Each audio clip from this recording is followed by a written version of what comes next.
The first plan right now has been at the beginning of the school year is to gauge where our staff members are on that continuum of trauma-informed practices, specifically as it relates to ACEs, or adverse childhood experiences, which sort of work in hand with trauma-informed practices. So based on some of the school improvement plans that we've had from the past, over the last few years, a number of staff members that are currently on staff have had the ACEs training, but they haven't necessarily had specific strategies and follow-up coaching and support to really figure out what trauma-informed practices will look like at every classroom according to our kids' variations in developmental levels. So my goal is, as we hit the spring, is to start to have differentiated workshops and coaching opportunities for teachers to be able to infuse those practices into their classroom as we transition into next year. So our real piece this year has been academic related. Everything outside of mindfulness has been the academic piece.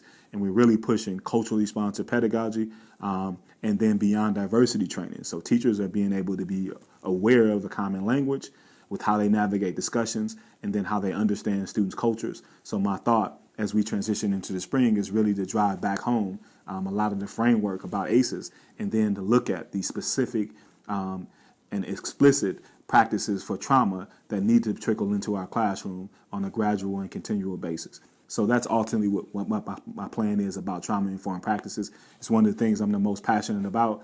However, we kind of have to prioritize different needs that directly prove to be academically valuable. And one of the things that we're trying to do right now is stay on board with and on par with some of the things that the district has put a lot of resources in, which is the culturally responsive teaching and pedagogy, and then the beyond diversity training so that teachers are able to recognize how to infuse their culturally responsive practices along with equity approaches into the classroom setting.